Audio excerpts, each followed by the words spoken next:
আজকে নানান জায়গা থেকে নানান কথা, নির্বাচন এটা সেটা। মনে রাখবেন নির্বাচন প্রয়োজন, তবে এটাও মনে রাখতে হবে নির্বাচন কিন্তু 12 বার খাতা কলমে বাংলাদেশের জনগণ পেয়েছে, আলটিমেটলি রেজাল্ট কিন্তু আমাদের জিরো। তাই আমরা মনে করি আজকের যিনি সরকার প্রধান ডক্টর মোহাম্মদ ইউনূস, তিনি সৃষ্টিকর্তার পক্ষ থেকে এক মহামূল্যবান সম্পদ বাংলাদেশের জনগণের কাছে আল্লাহ পাঠিয়েছেন। আমি মনে করি এরকম মহামূল্যবান সম্পদকে আমরা যদি কাজে লাগাতে ব্যর্থ হই, আগামীর ইতিহাসে এটা একটা কালো অধ্যায় হয়ে থাকবে। 50 বছর পরে আমাদের তরুণরা বলবে ওই 2025 সালে ডক্টর ইউনূস নামে একটা লোক বাংলাদেশের ক্ষমতায় আসছিল, বাট তারা তাকে ইউজ করতে পারে নাই, ব্যবহার করতে পারে নাই, কাজে লাগাতে পারে নাই। এটা কালো অধ্যায় হয়ে থাকবে। বিগত কোন সরকার প্রধান একদিনে 5টা দেশের সরকার প্রধানের সাথে মিটিং করতে পারে নাই, নজির নাই। ডক্টর মোহাম্মদ ইউনূস সেটা করে দেখিয়েছে, একদিনে 5টি দেশের সরকার প্রধানের সাথে মিটিং করছে। Can you imagine? কিন্তু আমাদের প্রশ্নটা কোন জায়গায় জানেন? ডক্টর মোহাম্মদ ইউনূসকে নিয়ে আমাদের কোনো আপত্তি নেই, প্রশ্ন নেই, কোনো ধরনের কথা নেই, কিন্তু ওনার চতুর্দিকে যারা রয়েছে তাদেরকে নিয়ে আমাদের প্রশ্ন। এরা আসলে ডক্টর মোহাম্মদ ইউনূসকে সফল হতে দেবে কিনা, দ্যাট ইজ দ্য কোয়েশ্চেন। এটা একটা বড় ধরনের প্রশ্ন হয়ে আজকে দেখা দিয়েছে। খালি একটা ছোট্ট উদাহরণ দিলে পরিষ্কার হয়ে যাবেন। কিছুদিন আগে এই সরকারের গুরুত্বপূর্ণ একটা কমিটি আমাদের জুলাই আহত সহযোদ্ধা যারা, তাদের জন্য কোটা ফিরিয়ে আনার চেষ্টা করেছিলেন, যে যারা আহত হয়েছে এরা 5% কোটা পাবে। কোথায়? স্কুলের ক্ষেত্রে যারা ভর্তি হবে বা শিক্ষা প্রতিষ্ঠানে ভর্তির ক্ষেত্রে। কিন্তু তারা এই জিনিসটা চিন্তা করে না যে কোটা নামক যে শব্দটা, এই শব্দটা বাংলাদেশের ছাত্র যুবক তরুণরা শুনলেই ওদের শরীরে আগুন ধরে যায়। এই কোটার কারণে হাসিনার ফ্যাসিবাদের পতন হয়েছে। আমরা হাসিনাকে 2018 সালে বলেছিলাম, আমি ফারুক হাসান নিজে ছিলাম তখন, এই আন্দোলনের সৃষ্টিকর্তা তো আমরাই। 2018 সালে আমাদেরকে ডাকা হলো, কড়াভাবে বলা হলো তোমাদের কি লাগবে বলো, গাড়ি বাড়ি, কিন্তু আন্দোলন বন্ধ করো, এভাবে বলা হয়েছে। হাসিনার উপস্থিতিতে ওবায়দুল কাদের বলছিল আমাদের। আমরা বললাম মাননীয় প্রধানমন্ত্রী, আমাদের টাকা গাড়ি বাড়ি কিচ্ছু প্রয়োজন নেই, আপনি খালি কোটাটা বাতিল করে দেন।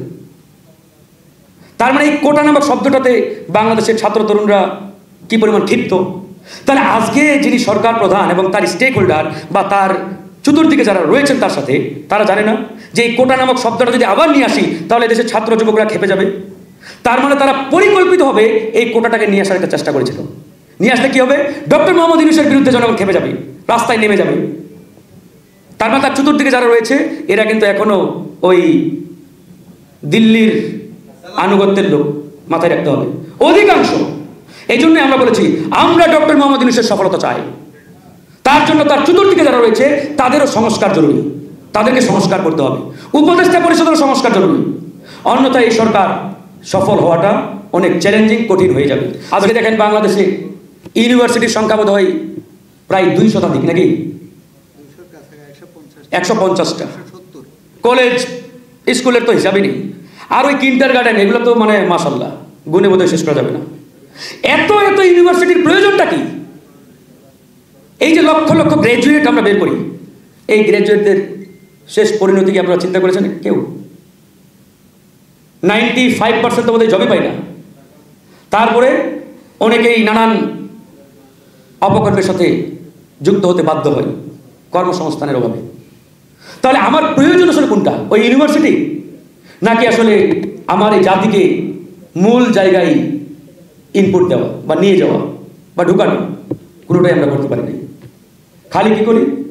রাজনৈতিক প্রভাব, রাজনৈতিক পাওয়ার খাটিয়ে ইউনিভার্সিটির সংখ্যা বাড়াও, লাইসেন্স নাও, আর ডজন ডজন গ্র্যাজুয়েট বের করো, ঠিক না ভাই? তাহলে আমার এই ইউনিভার্সিটি তো প্রয়োজন নাই। যে কয়টা আছে আমি তো মনে করি আরো সংখ্যা কমানো উচিত, এবং এগুলোকে আসলে একটা মিনিমাম স্ট্যান্ডার্ডের আওতায় নিয়ে আসা উচিত। নাহলে এই জাতিকে আপনি কিভাবে স্বশিক্ষায় শিক্ষিত করবেন? হয় নাই। এই জিনিসগুলো নিয়ে আমাদের ভাবতে হবে।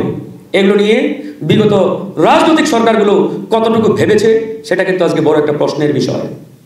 আজকে আমরা স্যাটেলাইট বানাই, বঙ্গবন্ধু স্যাটেলাইট, খরচ কত?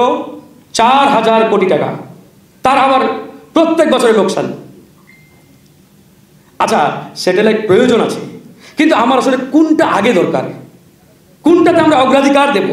ওই স্যাটেলাইট, নাকি আপনি এই রাস্তায় একটা অটোরিক্সা চালাতে পারেন না, একটা যানবাহন দিয়ে চলতে পারেন না, ওটা প্রয়োজন?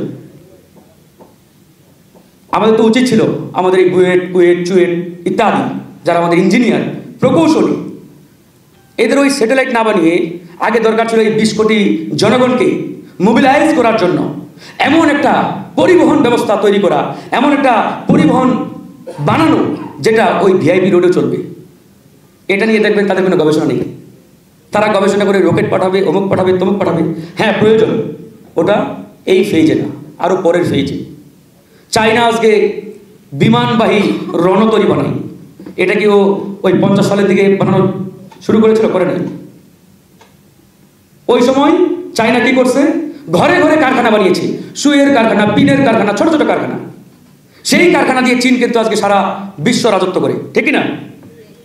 চীন যদি ওই 90 সালের দিকে, ওই 1950 সালের দিকে চিন্তা করতো যে এসব বাদ দিয়ে আমরা একটা রণতরী বানাই, তাহলে কিন্তু আজকের এই চীন এভাবে দখল করতে পারতো না।